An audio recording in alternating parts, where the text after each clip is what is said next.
Et salut à tous et à toutes, c'est Louis Geoffrey, j'espère que vous allez bien. Aujourd'hui, je vous retrouve pour potentiellement la vidéo la plus importante de ma chaîne, puisqu'on va parler de thermochimie, on va parler d'enthalpie libre, de G, de mu, de potentiel chimique. Et on va essayer de comprendre à la fois mathématiquement et physiquement tout ce qu'on est en train de faire et tout ce que ça traduit. C'est une vidéo qui va être donc vachement importante puisque ça va pouvoir s'adresser à des gens qui sont prépa, PC, psy, également des gens qui sont en agrég, que ce soit en agrég de physique-chimie, option chimie ou physique-chimie, option physique. Et globalement, je pense que ce dont je vais parler ici devrait apprendre des choses à quasiment tout le monde, parce qu'en gros, c'est des chapitres sur lesquels je me suis cassé les dents l'année dernière quand je préparais l'agrégation, parce qu'en fait, ça combine deux choses, ça combine de la chimie, et ça combine eh bien, une partie qui est très mathématique. Et globalement, les gens qui ont le bagage mathématique, donc qui vont plutôt être des physiciens ou des matheux, ont rarement à la fois l'intérêt pour ce sujet et vont rarement avoir l'adresse de comprendre physiquement ce dont ils sont en train de parler.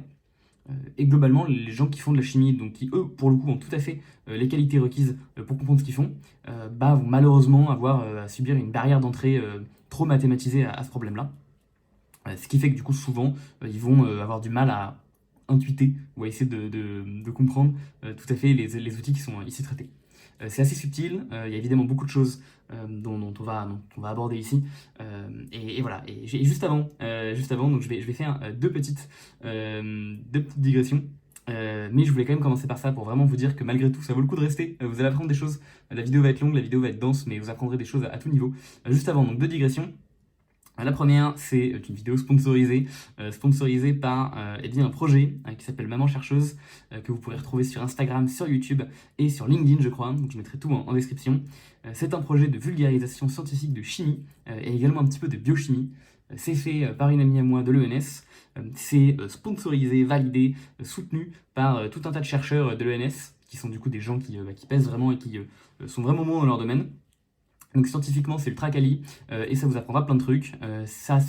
N'hésitez pas en fait à le montrer à tout un tas de gens qui ne regarderaient pas du tout cette chaîne, puisque à moins que vous soyez en prépa ou en agrég, normalement, vous n'avez aucun intérêt à aller chercher des infos sur l'enthalpie libre. Par contre, du coup, une chaîne de vulgarisation, évidemment, c'est accessible à un bien plus grand nombre. Et enfin, après promis, on commence.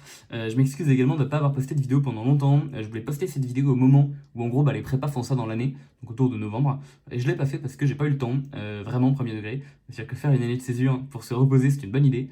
Faire une année de césure pour se reposer, où on a 50 000 activités, c'est une mauvaise idée. Donc j'ai vraiment pas eu le temps de tourner tout ça. C'est pour ça que je le fais que pendant les vacances, entre deux rendus. Anyway, ok. Donc voilà, maintenant, si vous êtes encore là, c'est un très bon choix. Donc on va pouvoir commencer à rentrer là-dedans. Alors, avant de parler de G, parce que G, bien sûr, vous savez ce que c'est. G, c'est H moins TS. Avant de parler de tout ça, il faut parler de H, il faut parler de S. Et donc, je vais commencer par parler de H, puisque globalement, normalement, au moment où vous introduisez G, donc que ce soit en prépa agrég ou en prépa, vous avez déjà fait un peu de thermo dans votre vie. Et plus précisément, vous avez dû faire de la thermo en physique, en première année, donc PCSI ou MPSI, où en gros, vous avez vu UHF, et entre autres. Et vous avez dû faire déjà de la thermo en chimie, avec en général un premier chapitre qui s'appelle premier principe, et un deuxième qui s'appelle deuxième principe. Donc dans le premier principe, vous voyez U, vous voyez H, ça souvent c'est déjà à peu près acquis, et après vous voyez les trucs genre les lois de S, les enthalpies de liaison et compagnie. Globalement, alors le premier principe, je vais pas l'écrire en entier, parce que c'est pas ce qui m'intéresse ici de faire une vidéo sur le premier principe, mais en gros, il faut savoir que H, c'est U plus PV, que pour une transformation delta U, c'est un transfert thermique plus des travaux, que delta H, c'est également un transfert thermique plus les travaux, excepté ceux des forces de pression, qu'on nomme souvent W'. J'essaierai de vous expliquer un peu physiquement ce que veut dire H, parce que j'ai mis beaucoup de temps, mais on va parler juste après. Et donc après, globalement, vous avez la dernière chose qu'il faut savoir, c'est que ce sont deux principes, qui sont des principes de conservation. Autrement dit, ça vous dit d'où vient l'énergie, où est-ce qu'elle va, comment est-ce qu'elle change de forme. Et donc c'est globalement les rares choses dont on va avoir besoin ici pour cette vidéo. Globalement, donc U, rapidement, c'est quoi?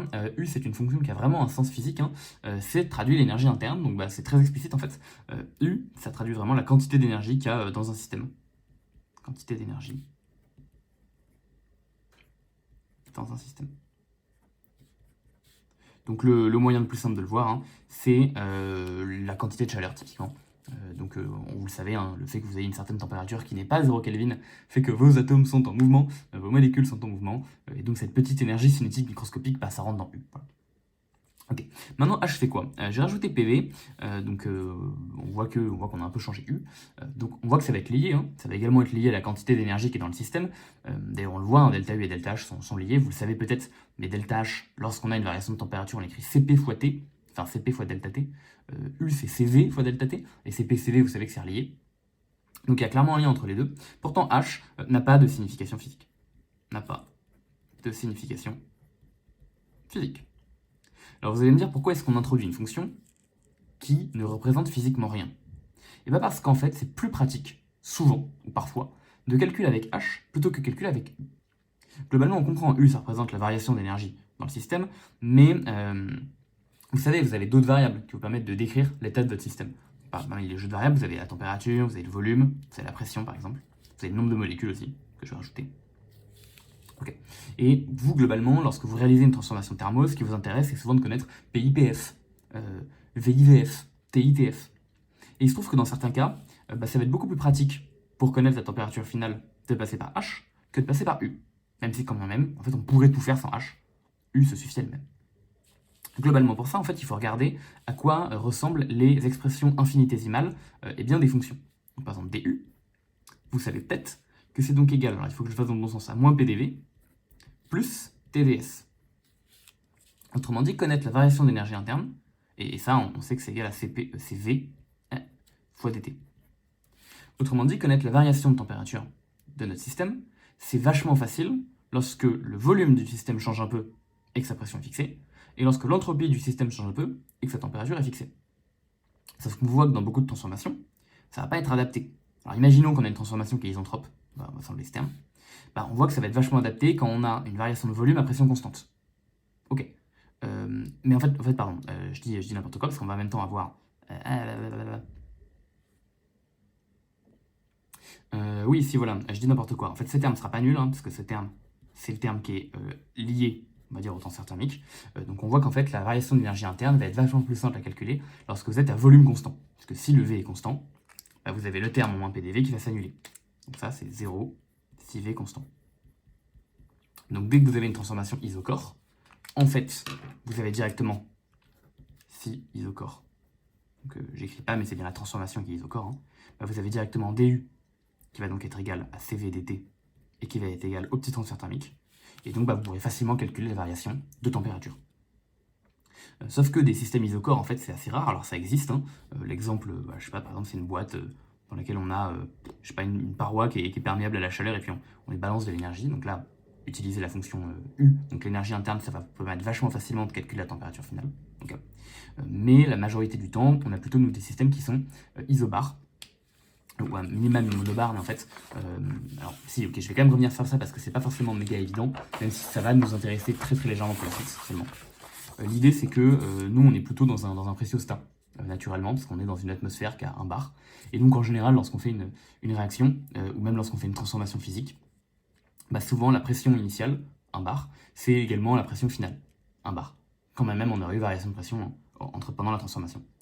Et donc, vous savez peut-être que comme c'est des fonctions d'état en thermo, en fait, monobar et isobar, c'est pareil, parce qu'on peut trouver un chemin qui va de l'état final à l'état initial, qui est pour le coup isobar. Puisque dans tous les cas, il faut qu'on parte de ce point, qu'on arrive à ce point, donc je peux prendre le chemin que je veux, autant prendre la ligne droite. Et donc, c'est pour ça que les transformations isobar, en fait, on va les rencontrer souvent. Et donc, on voit que lorsqu'on considère une transformation isobar, U est vachement mal adapté. Parce que on va quand même avoir ce terme en P fois delta V, quoi, qui est quelque part. C'est pour ça que H va être beaucoup mieux dans ce cas-là. Parce que H, son expression infinitésimale, c'est ça. Et donc ce qu'on voit, c'est que quand on a une transformation qui est isobar, cette fois-ci, c'est ce terme qui s'annule. Si isobar. Et donc on voit qu'on se retrouve juste avec, puisque ça on a dit que c'était le transfert thermique, hein, on voit qu'on se retrouve donc avec DH égale CP fois delta TT égale le petit transfert thermique. Donc on voit que c'est ici vachement plus simple de calculer dt. Alors, on pourrait avoir l'impression que je vous arnaque parce que j'ai écrit la même chose. J'ai écrit une constante fois dt égale delta q. Sauf que ce qui est très intéressant et ce qui est très important ici de noter, c'est que dans le cas de h, la constante s'appelle cp, et dans le cas de u, la constante s'appelle cv. Autrement dit, ça c'est la capacité thermique à pression constante, P, et ça c'est la capacité thermique à volume constant, V. Ce qui veut dire que dès lors que vous traitez une transformation qui est isobar, bah, c'est beaucoup plus simple de passer par H, parce que le calcul sera plus facile. Typiquement, exemple d'une transformation monobar, ou isobar. Vous avez un piston, ici vous avez un gaz, et puis bah, vous faites venir du transfert thermique. Donc vous allez chauffer le gaz. Qu'est-ce qui va se passer? Le gaz il va augmenter en température, donc il va augmenter en pression. Comme il augmente en pression, il va pousser le piston, puisque là vous avez P0. Et donc à la fin, le piston va être relevé. Autrement dit, vous avez détendu votre gaz, le volume a changé. Donc comme on voit qu'on n'est pas à volume constant, U va être une très très mauvaise idée. Par contre, comme on a pression constante, passer par H est une très très bonne idée. Le calcul sera plus simple. Et en fait, vous pouvez quand même passer par U, bien sûr, puisque ces deux fonctions sont vraiment parfaitement équivalentes en termes de calcul. Juste dans ce cas-là, H vous donne directement U constante fois delta T égale un truc. Alors que là, en plus, il faudra rajouter moins P delta V. Bon. Donc on voit que ça va être un peu plus relou. Globalement, c'est vraiment que à ça que sert H. Autrement dit, c'est un intermédiaire de calcul qui permet d'aller plus vite, dans certains cas. Et donc vous le dégainez lorsque vous avez des transformations à pression constante, et vous dégainez U lorsque vous avez des transformations en volume constant. Et comme on comprend, changement d'état c'est toujours à P constant, on prend toujours H. Ok. Par contre, c'est surtout pas à V constant, parce que quand vous avez un changement d'état, vraiment votre volume il change, quoi. Et également, ça nous permet de comprendre pourquoi pour les phases condensées, liquides et solides, on disait que CV et CP c'était pareil, parce que du coup, globalement, comme on considère que c'est incompressible, on considère que l'effet de la pression ne change pas le volume. Donc en fait, pression constante égale volume constant. On le comprend. Ok, donc ça c'était pour le premier principe. Là déjà, ça a dû vous faire comprendre des trucs sur de la thermophysique. Et également un petit peu en thermochimie, puisque en thermochimie, on est tout le temps, en fait maintenant on va vraiment faire de la chimie, on est tout le temps à pression constante en chimie. Au minimum, on est tout le temps en monobar, et donc on va trouver un chemin thermodynamique et isobar. Puisque, comme je l'ai dit, on est dans un préciostat, compagnie. On voit qu'en physique, c'est souvent pas le cas, on peut se débrouiller pour avoir des pistons, des trucs comme ça, des enceintes fermées. En chimie, globalement, il faut vraiment s'imaginer, quand vous faites le titrage du vinaigre sous une hotte, quoi. Enfin, vous êtes vraiment à P constant. Ok. Et donc, c'est pour ça qu'on utilise tout le temps H pour l'enthalpie de liaison et compagnie. La loi de Hess, tout ça, quoi. Parce qu'on s'intéresse toujours à des transformations qui sont à pression constante et pas à volume constant. Par contre, si demain, on sort une réaction chimique, par exemple, je sais pas, de chimie industrielle, où on a des gaz qui sont dans des enceintes cylindriques fermées, là, des sortes d'énormes trucs que vous voyez sur les bords d'autoroute en voiture. Ouais, je sais pas, vraiment là on s'imagine, on est industrie en chimie, on s'intéresse à des réactions en phase gaz. Là on est à volume constant, mais la pression va pas être constante parce qu'on va avoir des espèces gazeuses qui sont créées ou qui vont disparaître. Donc dans ce cas-là, U devient beaucoup plus intéressant, dans ce cas-là, puisqu'on est par contre à volume constant. Maintenant qu'on a fait tout ça avec le premier principe, c'est vachement bien. On est capable donc de traduire d'où vient l'énergie, où est-ce qu'elle va, et calculer tout un tas de trucs. Mais nous, on est d'accord en chimie, ce qui nous intéresse quand même beaucoup, c'est savoir si une réaction chimique va se faire ou pas. Autrement dit, ce qui nous intéresse, c'est pas tant la conservation, mais c'est l'évolution. Et vous le savez, vous avez dû le voir en physique, il y a un principe de la thermo, qui est donc le second, qui est en effet un principe d'évolution, et qui porte sur une petite quantité qui s'appelle l'entropie, et que vous avez peut-être eu bien du mal à comprendre ce que ça veut dire. Donc ce second principe, il dit quoi? Il dit que vous avez pour une transformation la variation d'entropie qui va être égale à une quantité, qu'on appelle entropie échangée, plus une quantité, qu'on appelle entropie créée. Ce qui vous dit, c'est que cette quantité, elle est systématiquement positive, toujours, donc vous ne faites que créer de l'entropie. Et je le note, c'est donc un principe d'évolution. Alors, je vous mettrai une vidéo en description, encore une, sur l'entropie faite par Veritasium. Je l'avais déjà link sur ma chaîne, je vous la relink ici, elle est très bonne, ça vous permettra de comprendre physiquement un peu bien ce que ça veut dire. Et globalement, pour vous mettre un peu l'eau à la bouche, on peut même en déduire que c'est le fait qu'on ait l'entropie qui augmente qui donne la flèche, enfin le sens de la flèche du temps. Donc pourquoi est-ce que je peux pas revenir dans le temps? Parce que j'étais à un état d'entropie qui était plus petit. Donc voilà, donc il y a des trucs un peu méta à comprendre là-dessus. Globalement, vous pourrez passer du temps à interpréter ce que veut dire physiquement l'entropie. Si on vous a dit que c'était un manque d'information, c'est vrai. Si on vous a dit que c'était une quantification du désordre, c'est vrai aussi. C'est beaucoup de choses à la fois. D'où le fait de... ça vaut le coup d'aller regarder la vidéo que je vous mettrai en description si vous êtes curieux. Mais bon, ne vous inquiétez pas, on n'aura pas besoin trop de tout ça aujourd'hui. Là, on a quand même un truc qui est vachement bien. Parce qu'on a trouvé un truc d'évolution qui nous permet a priori de pouvoir quantifier si notre réaction chimique va se faire ou pas. Si l'entropie augmente, la réaction chimique c'est fait. Si l'entropie augmente pas, la réaction chimique ne va pas se faire. Puisqu'on voit du coup globalement delta S tend à augmenter tout le temps. Ok. Sauf que, et là c'est le passage qui va être un peu magique, l'idée c'est que j'arrive pas à comprendre mathématiquement à quel moment les gens se sont dit que c'était une bonne idée. Mais physiquement je trouve que ça se comprend très bien. En fait, le potentiel thermo qu'on va regarder, ça va pas être l'entropie, ça va être l'enthalpie libre, G. Alors un potentiel thermo, vite fait, je vais revenir sur ce que ça veut dire. Un potentiel thermo, de ce que j'en ai compris, c'est une fonction qui est monotone dans son évolution dans le temps. Donc en gros, S ne fait qu'augmenter, G, on va le voir, ne fait que diminuer. En gros, c'est ça. Un potentiel thermo, c'est une fonction qui fait qu'augmenter ou qui fait que diminuer. Dans un sens classique d'évolution. Ok. Donc nous, ce qu'on va regarder, c'est G. Alors, en fait, l'idée, c'est que, en chimie, on le comprend bien, l'entropie, elle n'est pas tout le temps maximale. Et l'exemple le plus simple de ça, c'est la liaison chimique. La liaison chimique, c'est deux boules qui sont collées l'une avec côté de l'autre, avec une barre au milieu. Vous le savez, cette barre, c'est une réserve d'énergie. Donc, si on essaie de quantifier sur un axe d'énergie, la liaison chimique, donc deux atomes liés, c'est assez bas, et puis deux atomes pas liés, c'est plus haut. Donc globalement, pourquoi est-ce que la liaison ça se fait? Parce que ça traduit une diminution énergétique. C'est à peu près évident, c'est un truc que vous avez dû voir il y a très longtemps, genre en début de sup quoi, et c'est un truc qui est vraiment concret. D'où le fait que l'énergie de liaison, hein, c'est positif, toujours, et c'est évidemment la quantité d'énergie qu'il faut apporter pour casser la liaison. Donc c'est cette quantité-là, quoi, positivement. Donc évidemment, ça c'est mieux pour le système, souvent, de faire une liaison chimique. Pourtant, ça on le voit bien, c'est un état d'entropie qui est quand même pas dingue. Parce que, ok, on va dire que cette première molécule elle est où je veux dans l'espace, donc ça veut dire que j'ai beaucoup de micro-états, c'est-à-dire que j'ai beaucoup de désordre, tout ça c'est deux bonnes visions de voir l'entropie. Sauf que du coup, la boule de droite, elle est collée à la boule de gauche. Alors ok, j'ai pas trop donné d'informations sur l'angle qui va avoir entre cette boule et cette boule. Par contre, la distance, elle est fixée. Donc autrement dit, faire une liaison chimique, c'est par défaut une perte d'entropie. Je fixe la boule noire à côté de la boule blanche. Pourtant, ça se fait quand même. Et enfin, je veux dire, voilà quoi, ma main, il y a des liaisons, mon stylo, il y a des liaisons chimiques. Donc ça se fait. L'univers n'est pas encore une grosse soupe. Ce qui veut dire que y a des moments où en fait on n'est pas dans des états d'entropie maximale. De la même manière, vous le savez, lorsque vous faites par exemple une réaction d'addition. Donc je sais pas, je prends une cétone et puis j'ajoute un organome magnésien. Tac. Vous savez ce que ça fait? Ça fait un alcool. Comme ça. Enfin un alcoolate si je suis un peu plus précis. Ça pareil, là j'ai une molécule, là j'en ai deux. Évidemment qu'en termes d'entropie j'ai une diminution ici. Donc c'est sûr qu'en chimie, il n'y a pas que la variation d'entropie qui gouverne si une réaction se fait ou pas, c'est sûr. Et en fait on le comprend. Ici l'état d'entropie maximale, c'est aussi un état d'énergie très important. Donc en fait ici ce qui empêche le système d'avoir la rupture de liaison chimique, c'est parce que c'est quand même bien stabilisé énergétiquement.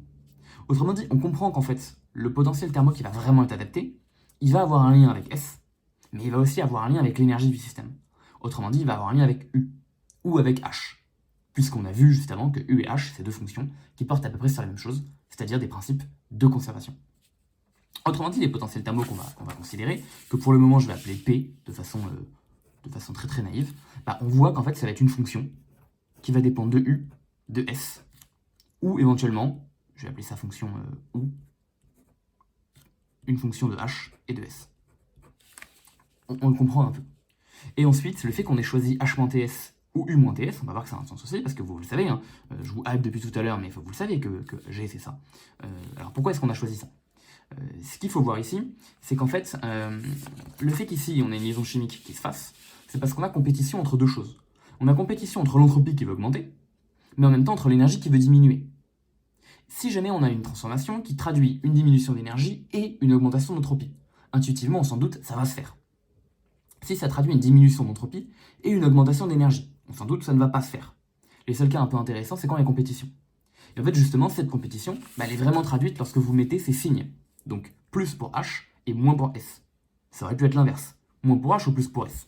Parce qu'ici, quand l'entropie augmente, si H augmente aussi, là, c'est pas clair. Je ne sais pas si G augmente ou si G diminue. Donc là, j'ai vraiment compétition. Par contre, si S augmente et que H diminue, aucun problème. Et réciproquement, si H augmente et que S diminue, aucun problème non plus. D'où ce signe-là. Il faut nécessairement qu'on ait un moins entre H et S. Après, je le répète, on aurait pu avoir moins H plus TS. Ça aurait pu marcher aussi. Globalement, ça revient prendre moins G. Je vous ai dit que G, c'était un potentiel thermo parce que son évolution était monotone. Vous savez que G ne fait que diminuer. Moins G ferait qu'augmenter, ce serait aussi un potentiel thermo. La deuxième chose qu'on va inspecter, c'est pourquoi est-ce qu'on prend H. Ça, je vais y revenir après. La dernière chose à regarder, c'est T. Lui, il vient parce que sinon, c'est pas homogène, essentiellement. Je pense que c'est la meilleure façon de le voir. S, c'est en joules par Kelvin. Donc, il faut que je rajoute des Kelvin. Et ça permet également un peu de quantifier, typiquement sur des choses que vous avez déjà fait en sup. Par exemple, des réactions d'addition. Dans un cas, vous faites une addition, dans d'autres cas, vous faites une élimination. On vous dit que l'élimination est favorisée à chaud. Je vais y revenir un peu en détail tout à l'heure, mais on comprend.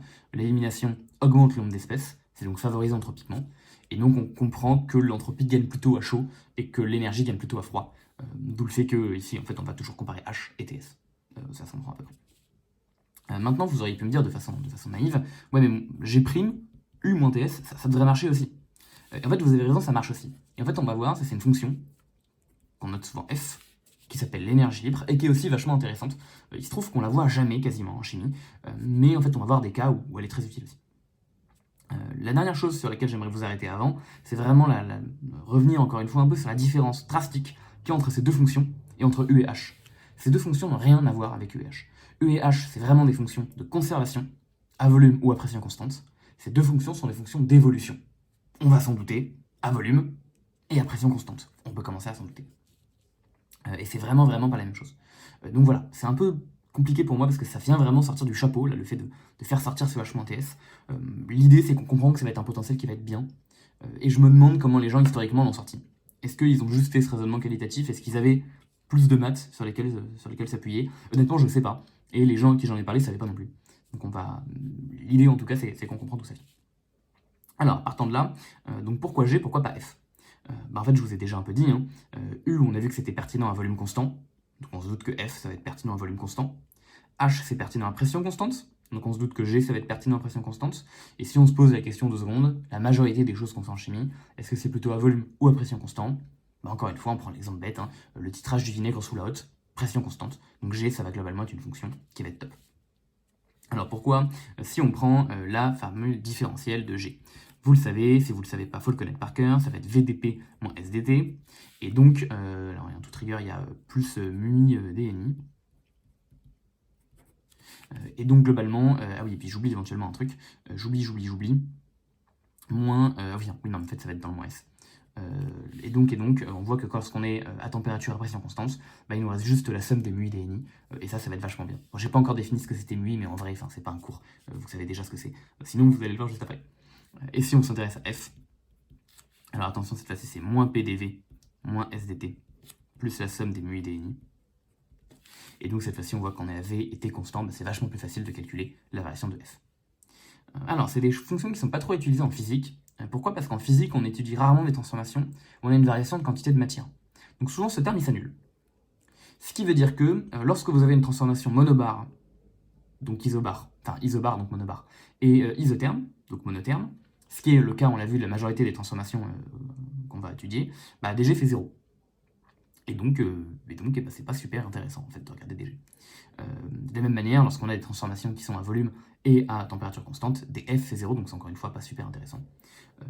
Pour le chimiste, c'est vachement bien, parce que du coup, si j'annule les deux termes là, il va juste me rester le terme en mu DNI. Et du coup, je vais vachement être capable de pouvoir voir quel DNI va augmenter, quel DNI va diminuer. Autrement dit, je suis capable de voir dans quel sens je fais ma réaction chimique. Donc c'est vachement bien pour les chimistes. Et donc on comprend, un G, ça va être bien pour quasiment tous les chimistes, ceux qui font des titrages sous des hottes. Et F, ce sera vachement bien pour les industriels qui bossent dans des cylindres à gaz volume constant. Donc normalement pas vous, mais peut-être une fois ça peut servir.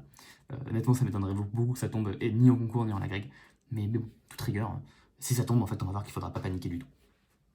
Ok, donc là, on comprend un peu à quoi sert G. Et il se trouve que vu le sens qu'on a pris, on voit aussi que du coup G va être une fonction qui diminue. Bon, soit. Ok. Donc là, normalement, déjà, on a compris plein de trucs. On a compris le rôle de U, le rôle de H, le rôle très différent de F et de G. On a compris quand est-ce qu'on dégaine l'une, quand est-ce qu'on dégaine l'autre. On comprend que, de la même manière, je ne l'ai pas dit non plus, mais G et F, c'est des fonctions qui sont, encore une fois, qui ne représentent rien physiquement. C'est juste quelque part, intermédiaires de calcul, qui servent plus facilement à savoir dans quel cas je vais avoir évolution de mon système et dans quel cas je ne l'aurai pas. La seule qui a un sens physique ici, c'est S et U. C'est les deux seules fonctions qui ont un sens physique. Si vous avez compris tout ça déjà, félicitations, vous êtes devenu très intelligent. Vous pouvez faire une pause, aller prendre un biscuit, aller prendre un thé, et puis revenir dans une journée pour terminer cette vidéo, parce que maintenant on va passer sur un autre chapitre, on va passer sur mu. Alors globalement, l'idée, et on va voir plein de choses en thermo, en fait si vous avez ce réflexe, ça va être super pratique. Nous on a vu que G, c'était un potentiel thermo qui était pertinent. Ok. Pour toutes les raisons explicitées précédemment. Mais moi, ce que j'aimerais bien savoir, c'est comment G varie lorsque ma quantité de matière varie. Ça, les physiciens, ils s'en foutent un peu, bon, les matheux n'en parlons pas, mais nous, en chimiste, ça nous intéresse beaucoup. On veut savoir comment évolue mon potentiel thermo lorsque je rajoute, je sais pas, lorsque j'enlève un réactif et que je rajoute un produit. Donc lorsque ma réaction se fait, je veux savoir ce qui se passe. Et donc pour ça, le mieux, comme on sait que G va être négatif, hein, bah, c'est juste de regarder des rangées sur des ronds NI. Alors on le prend avec tout le reste fixé, P, T, et puis toutes les autres quantités de matière fixées. Je vais peut-être arrêter à terme de mettre tous ces indices-là, parce que, en toute rigueur, si je suis vraiment rigoureux, il faut savoir qu'ils sont là, mais je pense que ça embrouille plus les élèves qu'autre chose. Donc à des fins pédagogiques, je les enlèverai peut-être à la fin. Mais en toute rigueur, ils sont là. Donc c'est ça qui nous intéresse. Savoir comment G évolue lorsque j'ai fixé la pression, la température et toutes les autres quantités de matière. Imaginons que ce terme-là, on va voir pourquoi c'est égal après, imaginons que ce soit négatif. Bon, bah ça veut dire que G diminue lorsque... j'aurais peut-être dû commencer par positif, ce sera plus simple. C'est-à-dire que G augmente quand NI augmente. Autrement dit, rajouter du NI, c'est pas top pour mon système. Oui, non, ça peut être négatif. Si c'est négatif, bon, bah, ça veut dire l'inverse. Ça veut dire que mon système va plutôt évoluer favorablement lorsque je rajoute de la quantité de matière en NI. Donc on comprend que ça va être une donnée qui va être pertinente. De manière générale, hein, dès que vous cherchez à savoir en thermo comment évolue telle valeur avec une autre, considérer des ronds la première sur des ronds la deuxième, c'est très bien. On va le voir juste après. Et donc ça, bah nous, bon, il fallait qu'on lui donne un nom. On a choisi de l'appeler MUI pour le potentiel chimique. Mais on aurait pu l'appeler plein d'autres choses. Hein. C'est juste ce qu'on a choisi. Donc c'est le petit MUI qu'on retrouve là. Alors ça vaut le coup de savoir hein, qu'en fait MUI, il y a plein d'identités. On l'a vu, c'est T rongé sur des ronds NI à P, T et NJ fixés. Mais en fait, c'est aussi T rond F sur des ronds NI. Alors cette fois-ci, on va pas avoir P, mais on va avoir V fixé. Toujours parce que on a le volume ici. Et en fait, je vous spoil, on va même avoir des ronds H sur des ronds NI. Et donc là, pareil, il faut se souvenir, alors H, c'est plutôt une fonction qui dépend de S, qui dépend de P et qui dépend de NJ. Et puis, vous vous en doutez, il n'y a pas de raison que la petite dernière soit pas concernée. C'est aussi des ronds U sur des ronds NI. Cette fois-ci à V, S et NJ fixés. Ça, c'est en indice ici. Donc en fait, MU, elle a plein de casquettes, le potentiel chimique. Ok.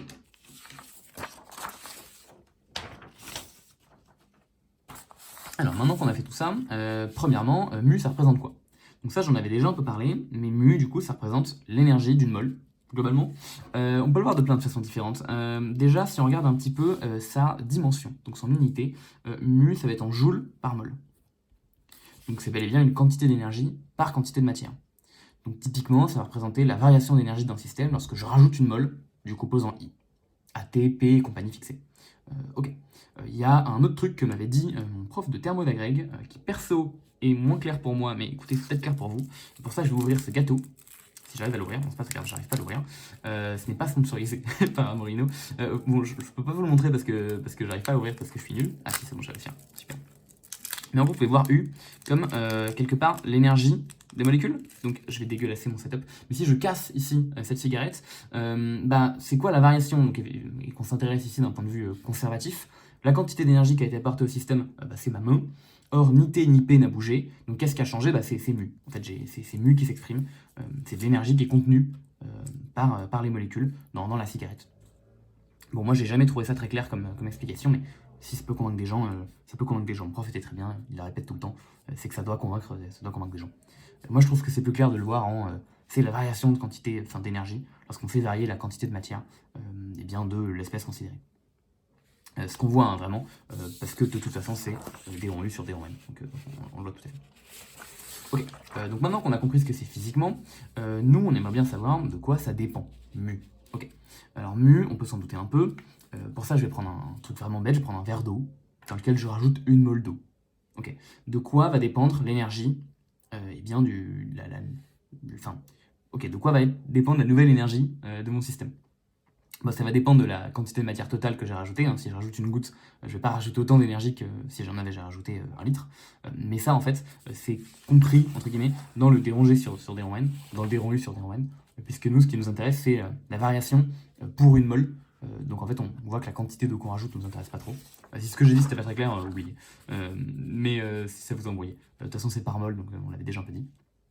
Donc nous, on va considérer qu'on rajoute systématiquement la même quantité d'eau, donc une mole, et on veut savoir, dans quel cas est-ce que ma mole d'eau 1, elle est plus énergétique que ma mole d'eau numéro 2.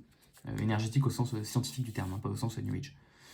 Et donc pour ça, déjà, il y a un truc évident, ça va dépendre de la température. En fait, vous serez même capable de dire que ça dépend probablement positivement de la température. C'est-à-dire qu'une molle d'eau avec une grosse température a probablement plus d'énergie qu'une molle d'eau à faible température. Ça on le comprend très bien. Ça va dépendre d'autres choses, ça va dépendre de la pression. Alors ça, c'est peut-être un peu plus compliqué à voir, mais bon, on se doute de toute façon qu'on voit que depuis le début, le volume et la pression, ils sont l'un avec l'autre. On se doute que ça va dépendre de P. Et ça va dépendre d'un dernier truc, ça va dépendre de la composition du système. Autrement dit, une molle d'eau dans un verre d'eau pure, ça peut être pareil qu'une molle d'eau dans un sirop de grenadine. Et ça, c'est pour une raison qui est assez simple, ça va dépendre des liaisons intermoléculaires que fait l'eau. Et de l'eau dans de l'eau, ça fait que des liaisons avec de l'eau. Et de l'eau dans de la grenadine, ça fait que des liaisons avec de la grenadine. Donc ça va changer la quantité d'énergie qu'il faut pour apporter de l'eau ou enlever de l'eau au système. Donc forcément, ça dépend aussi de la composition. Et ça, on est un peu embêté, parce que le problème, c'est que ça, à définir mathématiquement, c'est relou, en fait. C'est relou. On aimerait bien avoir un truc qui tombe du ciel, voilà, mais comme ça, c'est compliqué. En fait, on va voir qu'on se débrouille quand même, vous vous en doutez. De toute façon, c'est le genre de choses que vous manipulez au quotidien quasiment, mais on va voir exactement comment est-ce qu'on a fait. Donc voilà, on a un potentiel chimique, c'est super. Partant de là, alors avant de vous donner l'expression un peu en creusant de ce potentiel, on est très content, parce qu'imaginons qu'on soit capable de connaître le potentiel chimique pour tous les systèmes, dans toutes les configurations, imaginons qu'on ait accès à une formule générale de ça, qui soit super pratique à utiliser. Du coup, c'est trop bien, parce que dès qu'on fait une transformation, à pression constante et à température constante, ce qui est le cas de la majorité des transformations, je suis capable de savoir, lorsque mes quantités de matière bougent, comment bouge dg, et donc je suis capable de savoir si ma transformation sera spontanée ou pas spontanée, donc je suis vraiment très très content. Il y a un dernier truc un peu intuitif que je veux vous montrer, et après on va passer un peu à comment creuser cette fonction-là, c'est le fait que lorsqu'on a seulement un système dans une phase alpha, qui peut éventuellement s'échanger pour passer dans une phase bêta, dans ce cas, dg, ça a comme expression mu alpha, enfin mu bêta, moins mu alpha, dn bêta. Alors, je suis peut-être passé un peu vite là-dessus parce que c'est des trucs que vous avez dû voir en cours déjà. Si jamais, parce qu'en fait, en toute rigueur, du coup, c'est mu bêta, dn bêta, plus mu alpha, dn alpha. Et je suis en train de dire que tout ce qui va dans la phase bêta, c'est ce qui est enlevé à la phase alpha. D'où cette expression. Et donc là, ce qu'on voit, c'est que comme ça, c'est négatif. Et si ça, c'est positif, alors ça, c'est négatif. Et réciproquement, si ça, c'est négatif, c'est que ça, c'est positif. Autrement dit, si dn bêta est positif, donc si je ramène de la quantité de matière dans la phase bêta, en l'enlevant à la phase alpha, c'est que mu bêta moins mu alpha est négatif, donc c'est que mu bêta est plus petit que mu alpha. Autrement dit, une transformation spontanée, dans le cas comme ça d'un truc biphasique, elle se fait parce que j'ai une mole d'eau par exemple, qui est moins énergétique dans la phase bêta que dans la phase alpha. Donc autrement dit, je vais vers un système qui a moins d'énergie. C'est tout à fait logique. Voilà, tout ce qu'on dit là, c'est vraiment cohérent. Globalement, on retiendra du coup de manière générale que les systèmes évoluent vers les mu décroissants. Encore une fois, vraiment rien d'étonnant. On cherche à minimiser l'énergie de nos systèmes. On a vu que c'était plutôt pas mal, puisqu'on a vu que H avait tendance à diminuer. Et U pareil. Ok, maintenant que j'ai fermé cette parenthèse, on va essayer d'exprimer mathématiquement ce truc-là. Alors, nous, on aimerait bien exprimer U à partir de T de P de la composition. Si vous vous souvenez bien, il y a un truc qui est un très très bon réflexe, c'est de faire des ronds mu sur des ronds quelque chose. Des ronds mu sur des ronds P, des ronds mu sur des ronds T, des ronds mu sur des ronds comp. Ça va systématiquement vous donner une info qui vous intéresse. Toujours. C'est un truc que je vous avais dit juste avant, si vous l'avez retenu, c'est très bien. Le problème, c'est que, avant, il faut qu'on en règle un. Comp, j'ai toujours pas exprimé ce que c'était mathématiquement. Et du coup, souvent, on va l'exprimer en disant que c'est, une activité. Voilà. On va appeler ça AI. Ça va être l'activité du composant I. Et ça va représenter, je cherche pas trop, ça va représenter la composition. Voilà. Pour le moment, je vais rentrer pas trop dans les détails de ce truc-là, mais j'y reviendrai un peu à la fin parce que c'est quand même vachement important. AI, on vous le définit pas proprement, alors que vous le voyez en terminale, c'est quand même un peu cringe, donc on va essayer de en parler un petit peu après. Donc en tout cas, c'est un très très bon réflexe. Donc on pourrait faire des ronds mu sur des ronds AI. Le problème, c'est que vous n'avez pas trop de formules pour vous dépatouiller avec tout ça. Alors pourquoi, essentiellement parce que ça, vous savez que c'est... Honnêtement, c'est un calcul que j'ai jamais fait. Donc là, je le fais en entier avec vous. Vous savez que c'est dérongé sur des ronds NI divisé par des ronds AI. Le bon réflexe, du coup, c'est toujours d'invertir les dérivés. D'invertir, les dérivés. Et puis là, là vous êtes bloqué des rongés sur des ronds I, vous savez pas trop ce que c'est. Donc bon, on va s'arrêter là. Globalement, ça, du coup, souvent, on vous le donne. En fait, on peut le démontrer pour le gaz parfait, mais en pratique, on généralise aux autres cas. Donc on va l'admettre. On va admettre que mu i de t et de p, c'est égal à 1 mu i à t et à p, plus RTLN de I. On va admettre ce RTLN de I. Et vous voyez que j'ai fait un truc bizarre ici, j'ai laissé du blanc dans les parenthèses, puisqu'en fait il convient de comprendre un truc qui est très important, sur lequel j'aurais peut-être dû commencer. Vous n'avez pas, et malheureusement on l'a pas, je l'ai déjà un peu dit, mais on n'a pas de formule générale pour calculer mu pour une température fixée, une pression fixée et une composition fixée. C'est bête, mais voilà, on n'a pas de fonction toute faite qui me dit vous prenez t puissance 4, vous multipliez par une constante, vous rajoutez p au carré et boum, vous avez votre mu. On n'a pas ça. La question c'est est-ce qu'on l'a pas parce que ça n'existe pas ou est-ce qu'on l'a pas parce qu'on l'a pas trouvé? Bon, si c'était facile à trouver, on l'aurait trouvé. Reste qu'il y a, de ce que je comprends, zéro argent investi dans la recherche pour essayer de trouver des formules générales de mu. Il se trouve qu'on arrive déjà à peu près à se dépatouiller, on va le voir juste après. Et donc, du coup, il y a vraiment zéro argent investi, parce que ça n'encourage pas les gens, comme on arrive déjà à peu près à se dépatouiller, à essayer de trouver une formule générale. Donc jusqu'à présent, il n'y en a pas. Est-ce qu'il y en a vraiment pas ou pas? Je sais pas. Ça fait beaucoup de pas. Et donc on est obligé de faire différemment, on est obligé de composer comme on peut. Et la façon qu'on a, ce que les gens se sont dit, en fait là vous allez voir que les thermochimistes, qui sont des gens mais inconnus au bataillon, hein, sont des gens qui sont pourtant ultra malins, ce qu'ils se sont dit il y a 150 ans quand ils sont tombés, je vais un peu, il y a 130 ans quand ils sont tombés sur cette fonction, ils se sont dit bon les potos, on n'a pas de formule générale pour calculer ce truc là, donc ce qu'on va faire, c'est qu'on va faire des développements limités. Globalement, hein, c'est une fonction de plusieurs variables, c'est pas très important d'avoir fait le cours de maths sur les fonctions de plusieurs variables, parce que bon je l'ai fait, je l'ai complètement oublié, et j'arrive quand même à comprendre ce que je vais faire là. Mais globalement, les gens se sont dit, bon, on comprend, on a une fonction, alors que je vais représenter typiquement sur un... Je vais faire là. Que je vais représenter sur un axe, enfin sur un plan à deux axes. Donc on va dire que là on a T, on va dire que là on a P. La composition pour le moment, on va la négliger. Et puis on va dire que mu, ça représente l'altitude sur le niveau. Okay. Donc il faut imaginer un plan 3D. Les gens se sont dit, bon, globalement, je ne peux pas calculer, toujours en fonction de là où je me place. Enfin, si tu me donnes un T et un P précis, je ne serais pas capable de te donner la valeur de mu. Sauf que la valeur de mu, je suis capable de la calculer ou à minima de la mesurer, je pense que c'est de la mesurer, sur certains points précis. Par exemple, je suis capable de la mesurer ici. Ok. Et donc, imaginons que je veuille la connaître là, au niveau du point rouge.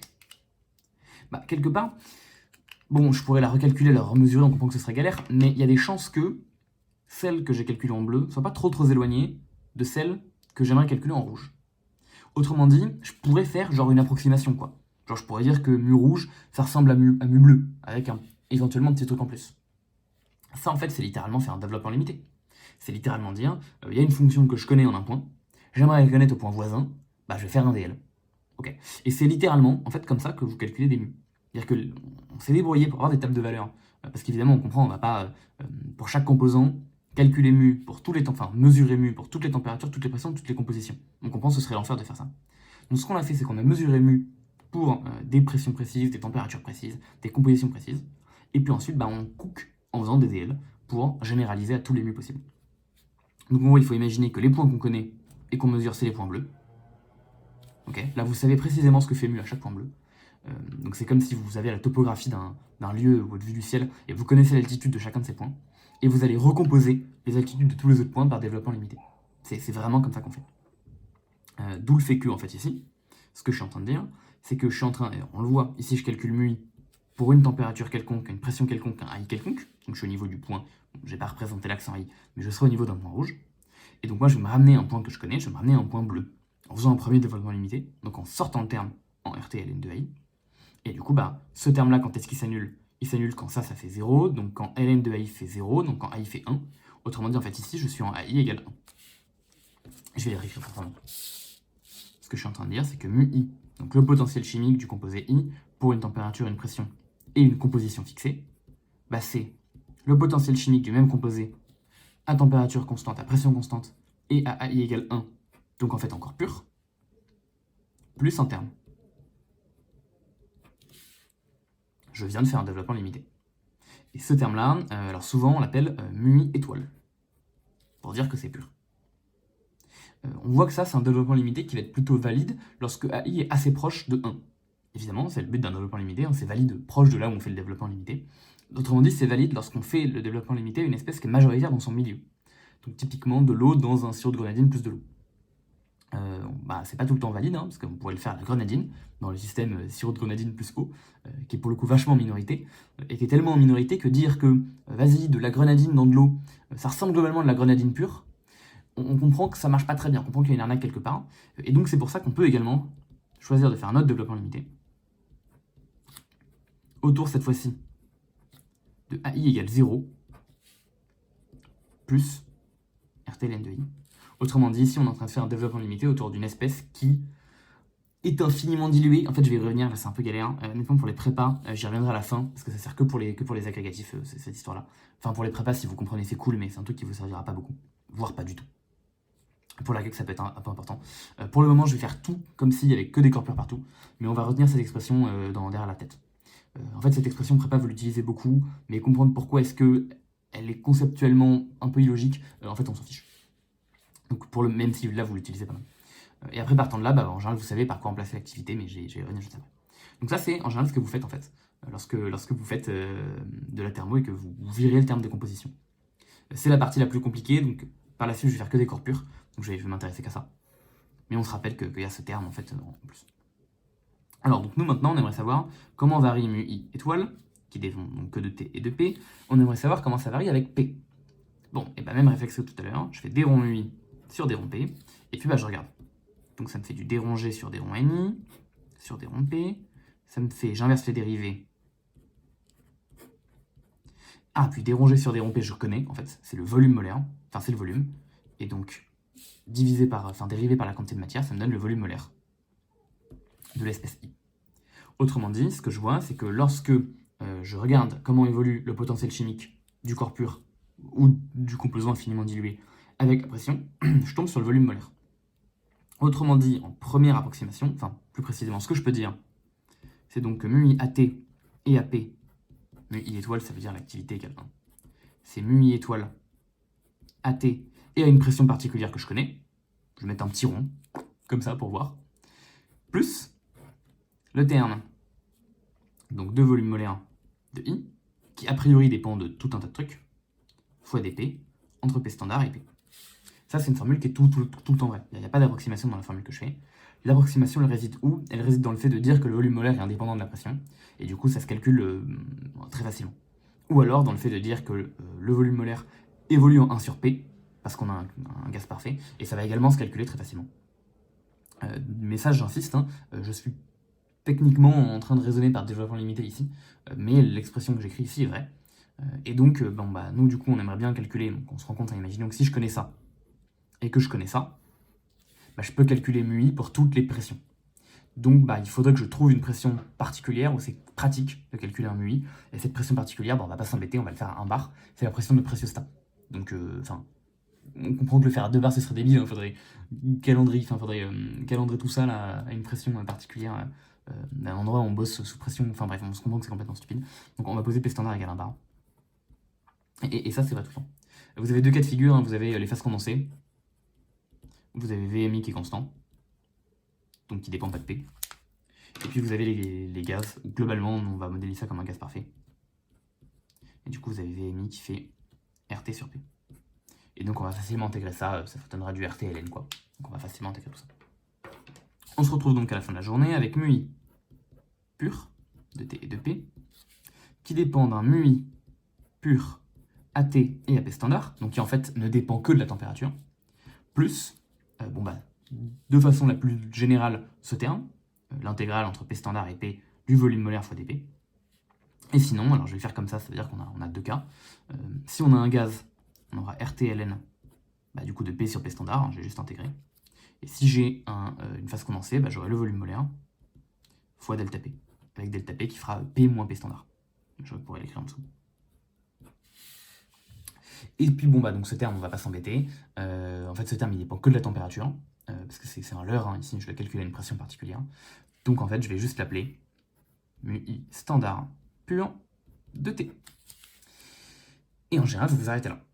Alors, ça peut paraître frustrant. Je vais récapituler après, tout ce que j'ai dit sur mu, c'est important. Ça peut paraître frustrant qu'on s'arrête là, on pourrait avoir envie de creuser plus loin, on pourrait avoir envie de se dire, ça dépend encore de T. Je vais creuser. Je vais dire, comment évolue le potentiel chimique avec la température. Alors si vous avez pensé à ça, c'est une très bonne idée, on peut faire le calcul, vous allez voir qu'on aboutit à un truc, en fait. Donc je continue d'inverser les dérivés, je pense que vous commencez à avoir l'idée, ça fait moins l'entropie, et donc on arrive à moins l'entropie molaire. Autrement dit, ce terme-là, en fait, c'est vraiment une constante hein, qui est à une température quelconque, donc on va dire 25 degrés Celsius, la pression en bar et le corps pur, moins l'entropie molaire fois delta T. Ou plus précisément, alors j'ai pas prévu d'aller aussi loin en papier, il faut que je prenne une pause technique. Tac. Et donc plus précisément, vous avez ça. Vous avez mu i standard pur de T, qui va être en fait égal à une constante. Donc, je vais appeler ça mu i standard pur à, on va dire, T égale 25 degrés Celsius. Plus l'intégrale entre 25 degrés Celsius et T, de moins l'entropie molaire dt. La question à se poser, c'est est-ce que cette intégrale est facile à calculer? Et donc en fait, de quoi dépend l'entropie molaire? Et plus précisément, est-ce que l'entropie molaire dépend de T? La réponse est oui, l'entropie molaire dépend de T. Mais en fait, tout comme le volume molaire dépend de P, la question c'est est-ce qu'on a une formule générale qui nous permet de facilement pouvoir exprimer ça et intégrer pas trop? Et donc on peut être tenté de dire que, bon allez, je fais une approximation, je dis que c'est indépendant de T, et donc je dis que j'ai ça. Et ça, c'est un truc que vous pouvez faire, mais malheureusement, ça va très vite arrêter d'être valable. C'est-à-dire que dès qu'on est sur des gammes de température un peu importantes, de l'ordre de la dizaine de degrés Celsius, ça marche plus. Ce qui fait que c'est un truc qu'on vous fait pas faire en tant qu'élève, parce que ça marche pas. Mais enfin, quand je dis ça marche pas, c'est qu'expérimentalement, c'est galère, parce que ça marche sur 10 degrés quoi. Par contre, ça nous permet de pouvoir calculer les potentiels chimiques seulement pour tous les 10 Kelvin. Ok. En gros, à la fin, on se retrouve donc à calculer deux mu très différents. Le mu, alors là on a T, là on a P. P, on le calcule que pour une seule pression, qui sera P standard. Et T, on va le calculer pour des intervalles réguliers de température. Et tout ça, c'est fait pour mu i pur, c'est-à-dire I égale 1, donc pour le corps pur. On va faire la même chose avec cette fois-ci la phase infiniment diluée, donc quand je ne suis pas encore pur, I égale 0, donc je vais marquer infiniment dilué. Et donc encore une fois, on va le calculer pour P standard, et puis pour un intervalle régulier de température.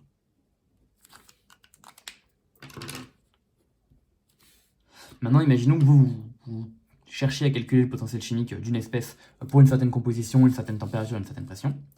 Premièrement, vous allez devoir faire une hypothèse. Est-ce que je dis plutôt que je ressemble au corps pur, ou est-ce que je dis plutôt que je ressemble au corps infiniment dilué? Ça va vous rajouter le terme en RT ln de AI. Et on va voir qu'il y aura des formules différentes pour AI. Et ensuite, partant de là, vous vous retrouvez sur un des deux graphes, à une certaine température, à une certaine pression. Donc par exemple là. Et bon, comment est-ce que vous vous ramenez au potentiel qui vous intéresse?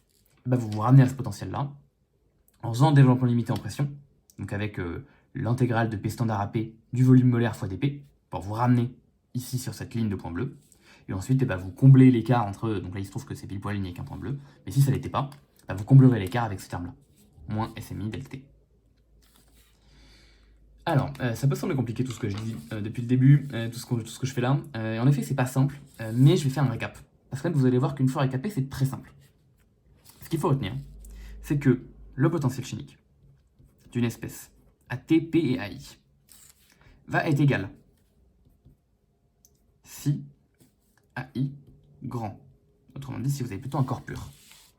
Ça va être égal à mu i standard pur, enfin pur standard de T, plus le volume molaire facteur de P moins P standard si vous êtes une phase condensée, un solide en liquide, ou plus RT ln de P sur P standard si vous êtes un gaz, plus donc RT ln de l'activité. Et si vous êtes un corps pur, l'activité, en fait, ce sera toujours la fraction molaire, xi.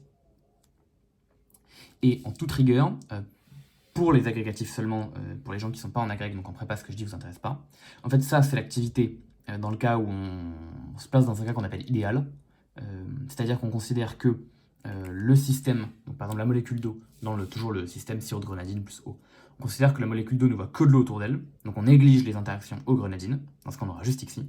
Si je ne néglige plus les interactions eau-grenadine, je vais devoir rajouter un deuxième terme correctif, mais c'est encore une fois une histoire de développement limité, que je vais donc appeler gamma i, mais pour les prépas, vous le verrez jamais.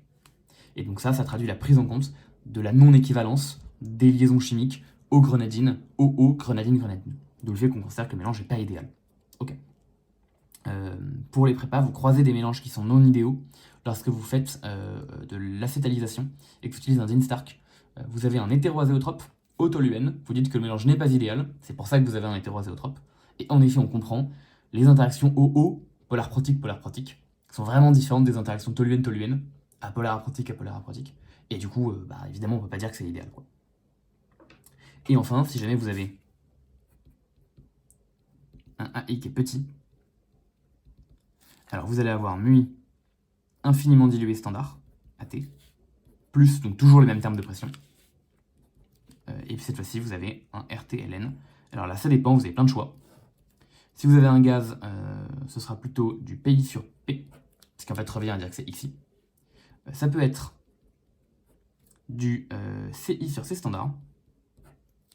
C'est en général celui que vous utilisez. Et je crois que c'est essentiellement les deux que vous faites. Ok. Globalement, vous avez peut-être... J'ai essayé de vous... Je vais quand même faire ça, je pense que ce sera plus clair.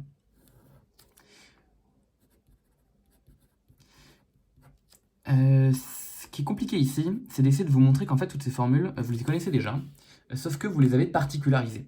C'est-à-dire qu'il y a certains cas de figure où c'est probablement fait comme ça dans votre cours, en fait, je sais pas, je suis pas votre prof précisément, mais beaucoup de profs font ça. Beaucoup de profs refusent que les élèves voient cette vision d'ensemble, et donc vont venir cacher des morceaux. Par exemple, ils vont vous dire, si vous avez un gaz qui est à... Bam, vous avez cette expression. Si vous avez un machin... Et en fait, je trouve que c'est dommage de faire ça parce qu'on perd beaucoup d'informations. On perd le fait que le potentiel chimique ne se calcule pas de façon directe, et donc se calcule uniquement par approximation, c'est-à-dire en faisant le développement limité, qui apparaît là devant vos yeux. J'ai oublié, mais on peut aussi avoir RTLN de gamma ici. Donc, tac, on perd le fait qu'en fait on est en développement limité. C'est une information que je trouve importante. Et deuxièmement, si vous retenez ça, vous retenez tout, en fait. Et pourquoi vous retenez tout? Parce que, en fait, vous allez voir qu'on retrouve tout un tas de choses. Faites toutes les formules que vous connaissez, on les retrouve à partir de là. Toutes les formules que je vais globalement résumer en MUI de TP et de AI, qui est égal à MUI MUI standard de T, plus pour la phase condensée et pour le gaz, parfait, uniquement gaz parfait, plus RTLN de I. Ok, pourquoi est-ce que là vous retrouvez tout? Imaginons qu'on s'intéresse à un gaz parfait. Ok, je suis en phase gaz, donc ce truc-là je l'ai pas. Enfin, je choisis RTLN de P sur P standard. Donc j'aurai ça. Plus RTLN de I. Comme je suis en gaz parfait, globalement AI, ce sera égal à PI sur P. Donc plus RTLN de P sur P standard. Plus RTLN de PI sur P. Ok. Et donc là, on voit que je peux fusionner mes deux LN. Et donc que la pression va se simplifier. Autrement dit, je vais avoir MUI standard de T plus RTLN de PI sur P standard. Et ça, c'est une formule que vous avez dû voir. Pour un gaz parfait, le potentiel chimique s'exprime MUI standard plus RTLN de PI sur P standard. Je trouve que c'est dommage de juste vous balancer cette formule-là, parce que ça cache plein de trucs. Ça cache le fait qu'en fait, ce terme, il n'a aucun sens physiquement, parce que c'est la fusion de deux termes qui ont chacun un sens physiquement, le terme ici et le terme là. Qu'ils se fusionnent, on dirait par chance. Je vais revenir sur l'interprétation physique, en fait, on va voir que c'est pas de la chance. Et surtout, ça vous empêche de voir qu'en fait, ça, c'est en développement limité, et qu'en fait, vous n'avez pas besoin quelque part de l'apprendre par cœur, parce que vous pouvez le retrouver directement avec cette formule-là. Et AI, en général, comme je vous ai dit, ça peut prendre plein d'expressions différentes. Donc on ouvre un autre trou à lapin. Je vous en ai filé quelques-unes ici. Mais c'est vraiment un autre trou à lapin, quasiment un autre chapitre que j'ouvre en faisant ça. Ok, je vous ai juste dit globalement que c'était lié vraiment à la composition, donc aux interactions intermoléculaires. Et que on voit bien que ça va être différent quand on considère de l'eau qui voit majoritairement de l'eau, de l'eau qui voit majoritairement de la grenadine, et quand on considère que c'est les mêmes interactions et pas les mêmes. C'est vraiment globalement quasiment tout ce qu'il faut savoir. Donc là, si jamais vraiment vous avez... Je vais l'entourer parce qu'elle est vraiment importante. Pour moi, c'est cette formule-là. Si vous avez retenu ça, vous avez retenu plein de trucs. Tac. Partant de là, je vais vous faire encore deux trucs, en fait. Donc je vais réaliser que je vais dépasser l'heure, et je crois que c'est la première fois que je dépasse l'heure sur une vidéo YouTube. Bon, écoutez, c'est comme ça. J'espère que vous ennuyez pas trop. Deuxième truc, donc c'est d'essayer de comprendre physiquement ce que représentent ces termes. Ça, on le comprend, c'est la variation du potentiel chimique avec la pression. Ça traduit donc en gros un terme de compression. Donc ça, c'est un terme de compression. Ou de dilatation. En fonction de si la pression augmente ou diminue. Ça, bon, bah, ça traduit la variation du potentiel chimique avec la température. En fait, on le voit qu'on peut éventuellement la retrouver un petit peu par là aussi, et un petit peu par là aussi. Mais bon, ça, du coup, ça va pas trop nous intéresser, en fait. De toute façon, on a vu que le terme en entropie molaire et tout machin, c'est un truc que vous ferez parfois, mais qui se fait assez mal, donc souvent vous le ferez pas. Mais j'ai vu certains exos où il faut le faire. Et du coup, ce terme-là, bah, comme il traduit la variation du potentiel chimique lorsque la composition change, en fait, j'ai mis du temps à trouver le mot qu'il faut pour ce terme-là, mais c'est un terme de dilution. Et en effet, on a vu tout à l'heure qu'on pouvait dire que AI est égal à XI. Lorsque je dilue, bah ouais, réellement, je change la valeur de XI. On a vu que ça pouvait être égal à CI sur ces standards. Lorsque je change CI, bah ouais, je suis vraiment en train de diluer. Donc dilution ou concentration, hein, ce serait encore une fois la même chose. C'est vraiment une histoire de est-ce que je me dis ou est-ce que je me concentre. C'est cool de comprendre physiquement l'interprétation de ces deux termes. Donc physiquement l'interprétation de ces deux termes. Et ce qu'on voit, c'est que pour le gaz parfait, les deux termes se fusionnent. Autrement dit, pour le gaz parfait, en fait, la pression totale disparaît, donc on voit qu'il y a un lien étroit entre être dilué et être détendu, ou être comprimé et être concentré. Et ça, c'est en fait un truc qui est beaucoup plus profond que ce qu'on pense, puisque pour le gaz parfait, on le rappelle, le modèle, c'est un gaz qui est ponctuel et sans interaction entre les particules. Et comme il n'y a pas d'interaction entre les particules, le comprimé, donc les rapprocher les unes des autres, ou le concentré, bah, ça revient, c'est-à-dire à volume constant, rajouter des particules, bah, ça revient exactement la même chose. C'est pas si évident que ça de s'en convaincre, mais pour y avoir réfléchi un peu, en fait, c'est vraiment vrai. Un gaz parfait, le diluer et le détendre, c'est la même chose. Et vous le retrouvez, physiquement par les calculs, avec la fusion de ces deux termes. C'est trop stylé, c'est quasiment le clou du spectacle de cette vidéo. C'est vraiment cool ce qu'on voit là. Et honnêtement, ouais, je pense que c'est un truc que vous n'avez pas dû voir avant. Parce que de toute façon, il y a des chances qu'on vous ait caché tout ce que je vous ai dit avant, c'est-à-dire le fait que c'est un développement limité, et le fait qu'en fait, vous n'avez pas besoin d'apprendre 50 formules pour chaque cas particulier, que si vous retenez ça, vous avez retenu toute la formule qu'il faut pour calculer le potentiel chimique dans tous les cas. Ok, donc là, c'est très très cool. Les deux dernières choses sur lesquelles je vais revenir. J'hésite dans quel sens est-ce que je l'ai fait. Je vais faire une parenthèse à Greg. Voilà, si jamais vous êtes en prépa, vous voulez avancer un petit peu, c'est peut-être pas très malin de le faire comme ça. Vous pouvez juste écouter en ouvrant vos oreilles. Vous apprendrez quelques trucs, mais vous n'avez pas besoin de les retenir. Je vais parler un petit peu là, de ces deux choses-là. Est-ce que je considère un système qui est infiniment dilué ou un système qui est plutôt proche du corps pur. Le système qui est proche du corps pur, c'est un système dit réel, c'est-à-dire que ce potentiel chimique-là se calcule, se mesure. Il vous suffit de prendre de l'eau pure, voilà, vous en avez au robinet quasiment, donc ça se mesure vraiment, et donc ça a un sens physique. Et donc on comprend pourquoi est-ce qu'on rajoute un truc en RTLN de XI, sachant que XI sera très très proche de 1, donc ça pas de problème, ça ne pose aucun souci. C'est un état qui va être dit réel. Et puis parfois on rajoute donc ce terme-là, hein, je vous l'ai déjà un peu dit, ça c'est si xi fait 0,98, a priori, il n'y en a pas besoin. Et quand xi commence à s'éloigner de 1, bon, on rajoute encore un terme par rapport à ce qu'on mesure, quoi. Donc ça, c'est vraiment un truc... ce qu'il faut comprendre, c'est qu'on a mesuré ça, et puis du coup, on en déduit ça. Hein, c'est vraiment comme ça que ça se fait. Ce terme-là, par contre, il est beaucoup plus étrange, puisque ça, du coup, c'est le potentiel chimique d'une espèce qui est infiniment diluée. Or, si elle est infiniment diluée, vous allez comprendre mon problème, elle n'est plus dans mon système. Ou plus précisément, un système infiniment dilué, c'est quoi? C'est un système qui ne voit que les étrangers. C'est quand vous avez la molécule de grenadine qui est toute seule, qui ne voit que de l'eau. Donc c'est vraiment la molécule de grenadine qui est entourée d'eau, mais à perte de vue. On comprend que ça ne se mesure pas. On comprend qu'ils n'ont pas mesuré, les chercheurs n'ont jamais, en TP ou au labo, pu mesurer la variation d'énergie interne d'un système lorsqu'ils ont ajouté une molécule de grenadine. Ça ne s'est pas fait. Donc ça, c'est sûr que c'est un truc qui est inventé. Et on le voit d'autant plus avec ce genre d'expression. RT... D'ailleurs, j'ai oublié ici un LN. Hein. Bon, tant pis. J'ai oublié le RTN de ici. On comprend que c'est bizarre. Pourquoi? Parce que dans quel cas est-ce qu'on est dans notre état standard de référence? On est dans l'état standard de référence lorsque CI égale C standard. Okay. Et notre état standard de référence, c'est quoi? C'est le corps pur infiniment dilué. Enfin, c'est la grenadine qui est entourée d'eau.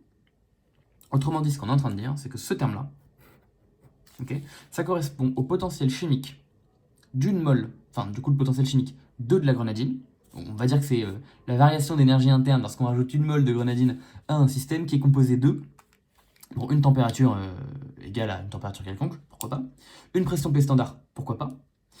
Mais donc c'est le potentiel chimique de la grenadine qui est à une concentration C standard. Et la concentration C standard, elle fait 1 mol par litre. Donc lorsqu'on est à une concentration de 1 mol par litre.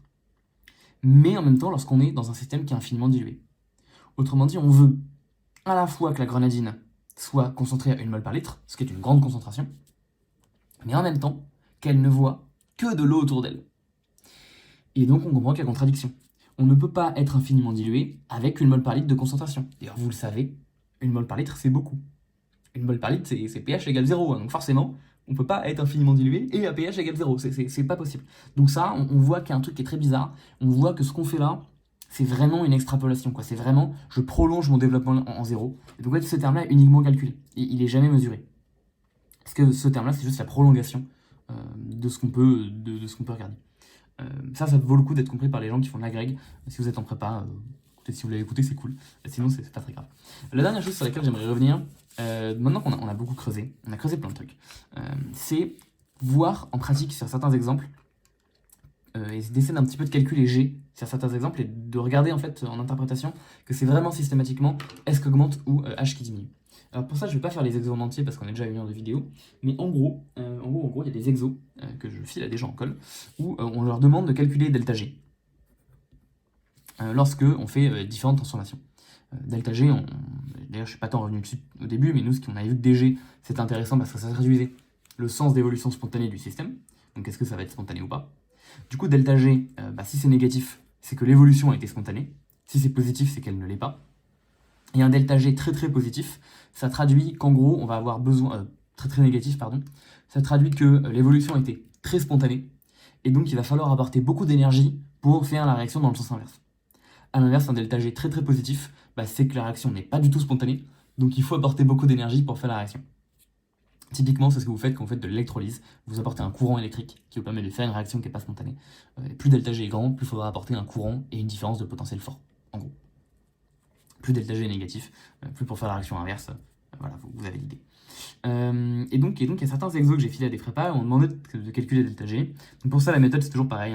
Vous utilisez la formule d'Euler. Donc vous dites que G, c'est égal à la somme des mu inuits. Donc il devait calculer les mu vis-à-vis de l'état initial, calculer mi. Ça, souvent, c'est donné par l'énoncé. Et puis, du coup, on calcule GI, on calcule GF, avec à chaque fois la formule d'Euler. Et puis ensuite, on faisait GF moins GI. Et donc, je leur ai donné à calculer ça dans 3 cas, que je vais ici reprendre avec vous. Peut-être 4 en fait. Le premier, c'est lorsqu'on a un gaz parfait qui subit des compressions ou des détentes. Et donc, je leur ai donné la détente isotherme, qui du coup augmente le volume. Comme on est isotherme, et qu'on sait que H, dH, c'est égal à Cp dt, si je suis isotherme, j'ai ce terme qui s'annule. Autrement dit, delta H fera 0. Donc de quoi va dépendre delta G ? Delta G ne va dépendre que de S. Donc ce sera T fois delta S. La question c'est quand j'augmente le volume, est-ce que l'entropie augmente ou est-ce qu'elle diminue ? J'ai un plus gros volume, j'ai plus de microétats, si vous voulez j'ai plus de désordre, mes particules peuvent aller à plus d'endroits différents. Donc S va augmenter. Autrement dit, pour une détente isotherme, on s'attend à ce que delta G soit plus petit que 0. Et devinez quoi ? C'est le cas. On trouve un delta G qui est plus petit que 0. Stylé. Dans le cas maintenant où on a une détente qui est adiabatique réversible. Alors, adiabatique réversible plus gaz parfait, ça doit allumer un signe dans notre tête, loi de Laplace, entropie constante.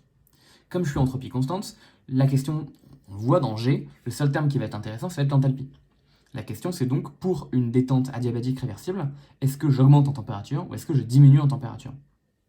Et si on fait les calculs, on se rend compte que la température augmente. Et donc, puisque la température augmente, c'est que H augmente, et donc que G augmente. Autrement dit, pour la détente adiabatique réversible, on se doute que c'est quelque chose qui ne va pas être spontané. Et en effet, on trouve également un G qui est positif. Donc c'est plutôt stylé. Un autre cas de figure qui est sympa, je vous en ai parlé un petit peu au tout début, c'est la réaction d'addition. Par exemple, alors je vais montrer cette réaction d'addition. Plus HCl, pardon. Qui donne... Ok, non, je vais faire encore mieux. Pardon. Je vais attaquer la dernière feuille de cette vidéo, qui aura définitivement été bien longue et bien dense, comme je l'avais annoncé. Ça va être... salut, j'ai un alcène, je rajoute de l'eau, et puis j'hydrate mon alcène. Alors moi, ça m'a toujours beaucoup interrogé, parce qu'en première année, on m'apprend à déshydrater. On me dit, ouais, tu te mets en milieu acide et tu chauffes. En deuxième année, on m'apprend à hydrater. On me dit, ouais, Markov-Nikov, compagnie. Peut-être un truc que vous n'avez pas encore vu en prépa cette année, là, sur cette vidéo. C'est un truc que vous ferez à terme. Et donc, je me suis toujours demandé dans quel moment est-ce que j'ajoute et dans quel moment est-ce que je déshydrate. La thermo vous donne la réponse. Regardez G. Vous savez que G doit diminuer. Donc, vous savez que H doit diminuer ou que S doit augmenter. Bon, dans quel sens S augmente ? S augmente dans ce sens-là. Oui, là, j'ai plus d'espèces, donc plus d'entropie. Donc, autrement dit, delta RS je mets le standard parce qu'on va dire qu'on fait la réaction AP standard, va être négatif, clairement. Maintenant, what about delta RH standard? Bon, bah ça, on peut compter. Initialement, j'ai quoi? J'ai une liaison sigma carbone-carbone, donc j'ai une liaison pi carbone-carbone, autrement dit, j'ai une liaison double ici. Donc ma CC double, en fait, c'est une CC sigma plus une CC pi. Et puis j'ai une liaison HO. À la fin, j'ai créé une liaison CO, une liaison CH. Donc si je fais le compte de mes liaisons, j'ai en tout alors je vais dire que j'ai l'énergie de liaison HO plus l'énergie de liaison CO. Et puis en fait, bon, ça c'est celle que j'ai cassée. Donc en fait, je vais avoir un moins devant. Enfin, celle que j'ai créée, pardon. Et donc les liaisons que j'ai cassées, c'est une CC sigma et une CC pi. Globalement, ce qu'on voit, c'est donc que j'ai créé deux liaisons sigma et que j'ai cassé une sigma et que j'ai cassé une pi. Vous le savez peut-être, mais la liaison pi est moins énergétique qu'une liaison sigma. Toujours, essentiellement parce que les orbitales se recouvrent moins. Le recouvrement est moins bien en axial. Est moins bien en latéral qu'en axial. Et donc, comme ça, c'est plutôt plus petit que ça, on voit qu'énergétiquement, c'est plutôt favorisé. Énergétiquement, on a ici un système qui a moins d'énergie que là. Autrement dit, delta RH va également être négatif. Delta RH standard. On voit donc qu'en fait, on a compétition. Faire la réaction d'addition, c'est pas bien entropiquement, vous perdez une espèce, mais c'est bien enthalpiquement. Vous avez cassé une liaison sigma, une pi pour former une sigma. Autrement dit, vous êtes passé à un état d'énergie qui était haut, donc ça c'est pi plus sigma, et vous êtes allé à un état d'énergie qui est plus bas, 2 sigma. Mais vous avez perdu l'entropie. Donc est-ce que ça se fait ou est-ce que ça se fait pas? Bah du coup on comprend que ça va dépendre de la température, ça va dépendre de qui gagne sur qui. Si je suis à plutôt basse température, bah, c'est l'enthalpie qui va gagner. Je vais donc favoriser énergétiquement mon système, je vais faire une addition. Si je suis à haute température, c'est l'entropie qui va gagner, je vais plutôt augmenter le nombre d'espèces de mon système, je vais faire une élimination. D'où le fait que, pour toutes les réactions d'élimination que vous faites, on vous dit toujours il faut chauffer. Un des tout premiers trucs que vous avez appris en PCSI, c'est je chauffe. Bon bah ouais, chauffer ça marche. Et donc, parce que vous allez éliminer. Et donc tout ce que je voulais dire avec ça, c'est que vous pouvez systématiquement dans chaque exercice, si vous vous posez les questions, on ne vous posera pas en prépa qu'on peut vous poser en agrég, vous pouvez toujours trouver, quand vous avez G qui augmente ou G qui diminue, vous demandez est-ce que la contribution majoritaire à la variation de l'enthalpie libre, c'est H ou c'est S? Est-ce que c'est majoritairement une contribution enthalpique ou anthropique? Ça marchera à chaque fois. Ok, j'ai fini de vous raconter tout ce que je voulais vous dire sur la thermo. En fait, j'aurais encore plein de trucs à vous dire, mais c'est déjà extrêmement dense. Et globalement, avec ça, vous êtes extrêmement bien armé. Vous avez un kit de survie qui est vraiment plus. Si je récap, parce que c'est important de récap tout ce qu'on a dit jusqu'à présent. On a vu d'une part que U, c'est une fonction qui a un sens physique et qui traduit la quantité d'énergie d'un système. Ok, c'est la seule fonction de toutes celles qu'on a vues, avec mu, le potentiel chimique, qui a un sens. À partir de là, on peut définir H, qui est également une fonction qui va traduire un principe de conservation. Sauf que H n'a pas de sens physique, mais ça permet dans pas mal de cas de plus facilement calculer ce que U nous donnerait. Notamment lorsqu'on est à une pression constante. Puisque, comme on le voit vis-à-vis des expressions infinitésimales, H est vachement bien adapté pour une transformation isobar. U pour une transformation isocore. Partant de là, on a voulu définir un principe qui nous permettait de savoir si une réaction chimique allait se faire ou pas. On avait donc besoin d'un principe d'évolution. On est donc allé regarder l'entropie. Ce qu'on a vu, c'est qu'un peu intuitivement, l'entropie, malheureusement, c'était pas suffisant, parce que on se rend bien compte que si c'est l'entropie qui fait qu'augmenter, je suis pas censé exister. Donc on a inventé un nouveau potentiel qui nous permet de mieux tenir compte de cet équilibre entre entropie et énergie. Pour ça, on a vu qu'il y avait deux fonctions qui étaient adaptées, l'enthalpie libre et l'énergie libre. Une qui est très adaptée au système monobar, donc tout ce qu'on fait en chimie, et une qui est beaucoup plus adaptée au système monocore, c'est-à-dire les rares systèmes de cylindres avec des phases gaz en industrie. Partant de là, on a donc compris pourquoi est-ce que G était une fonction qui était bien. On a vu que, vu les signes qu'on a décidé de prendre, G est une fonction qui allait diminuer. Et nous, ce qui nous intéresse, évidemment, c'est de savoir comment G diminue ou pas avec la quantité de matière. Donc on a dû définir le potentiel chimique. On a vu que le potentiel chimique, du coup, ça traduisait ça, physiquement la quantité d'énergie, donc la variation de quantité d'énergie du système, lorsqu'on rajoutait ou qu'on enlevait une mole du composé I, dans les conditions prises, donc PT et pour une composition donnée. Donc on a vu que mu dépendait de plein de trucs. On a vu que malheureusement on n'avait pas de formule toute faite pour pouvoir exprimer mu pour tous les P, pour tous les P, pour toutes les compositions. Donc comment est-ce qu'on fait? On fait un développement limité. Premièrement, on va faire un développement limité sur la composition. Est-ce que je suis plutôt sur un corps pur ou est-ce que je suis plutôt sur un composé qui est infiniment dilué, donc l'inverse du corps pur, la grenadine qui voit que l'eau, ou l'eau qui voit que de l'eau. Ok. Ensuite, partant de là, il faut que je fasse un développement limité sur le terme de pression et sur le terme de température. Là, c'est toujours une très très bonne idée de s'intéresser à des ronds mu sur des ronds quelque chose. On se rend compte que ça nous fait pop un volume molaire et que ça nous fait pop une entropie molaire, moins l'entropie molaire. Et donc, on peut, comme ça, facilement passer d'un point à l'autre sur le graphe. Pour le terme de pression, ça donne donc l'intégrale du volume molaire fois dp. Pour le terme d'entropie, ça donne l'intégrale de l'entropie fois dt. Or, ce qu'on se rend compte, c'est que ce terme-là, on est facilement capable de le calculer, parce qu'on sait comment varie le volume molaire avec la pression, dans deux cas, qui sont tous les cas qu'on verra. Les phases condensées, on dit que c'est constant, ça l'est pas tout à fait, mais on va dire que ça l'est. Et les phases gaz, on dit qu'on est en gaz parfait, donc ça fait RT sur P, et ça se calcule ultra facilement. Pour l'entropie, c'est beaucoup plus compliqué, donc en pratique, on le fait pas, ou alors on dit que c'est constant, on le sort, mais on a vu que c'était valable sur une gamme de températures qui était très faible. Globalement, systématiquement, quand on cherche à calculer le potentiel chimique d'un composé pour une certaine température, une certaine pression et un certain milieu, donc un certain mélange, ce qu'on fait, c'est qu'on décide toujours de dire est-ce que je vais plutôt considérer que mon système il est encore pur ou qu'il est en infiniment dilué. C'est la fameuse distinction que j'ai fait ici. Donc est-ce que je me place sur le graphe de gauche, ici, ou sur le graphe de droite, ici. Ensuite, partant de là, comment varie mon potentiel chimique avec la pression? Donc là, je me déplace selon les axes qui sont horizontaux, avec soit ma phase condensée, Vm fois delta P, soit ma phase gazeuse, gaz parfait, et RTLN de P sur P standard. Et ensuite, après, je me déplace en température. Et donc pour ça, comme j'ai pas trop le choix, parce que mon approximation, elle marche pas très bien, je suis obligé de quantifier sur plein de températures. Donc si j'ai du bol, c'est une température que je connais déjà, et je lis le point. Si c'est pas une température que je connais, je calcule avec ça. Et je me ramène à un point que je connais. La formule générale donc à retenir pour les prépas, c'est cette formule-là, avec laquelle vous retrouvez absolument tout. Vous retrouvez que, de manière générale, le potentiel chimique s'exprime avec un terme donc, de dilution en RTLN de l'activité, et un terme de compression qui dépend de la nature de votre phase. Et enfin, votre terme de température, on sait qu'on peut splitter encore un peu plus, mais qu'on va garder comme ça. Partant de là, ça nous a permis de retrouver un truc stylé, notamment le fait que pour le gaz parfait, se comprimer et se concentrer, c'était pareil. Et ça nous a permis de comprendre d'où venait cette formule-là, qu'on a dû vous balancer dans le cours. Pour les agrégatifs, il y a pas mal de choses à dire sur le terme d'activité, que, comme je l'ai dit, est vu extrêmement tôt par les étudiants. Globalement, ce qu'il faut retenir, c'est qu'encore pur, l'activité, ce sera la fraction molaire.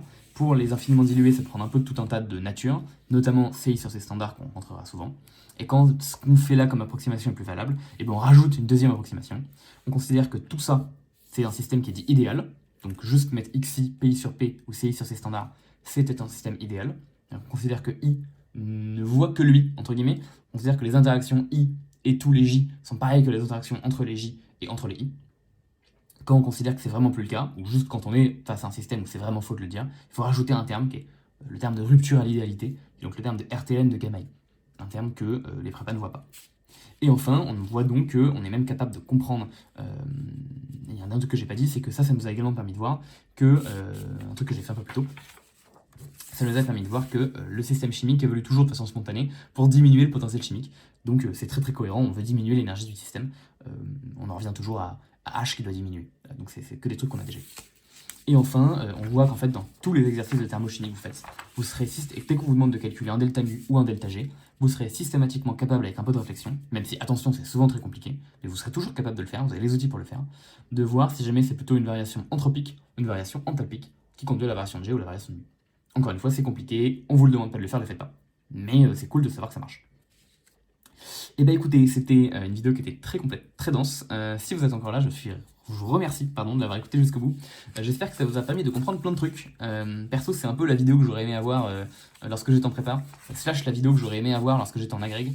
Parce que du coup, pour la petite histoire, j'ai vraiment passé des semaines et des semaines et des semaines à réfléchir et à comprendre ce genre de choses, à discuter avec des gens pour essayer d'arriver à des conclusions. Je remercierai d'ailleurs, si jamais vous êtes encore là, vous méritez d'entendre les noms qui m'ont beaucoup aidé pour comprendre tout ça.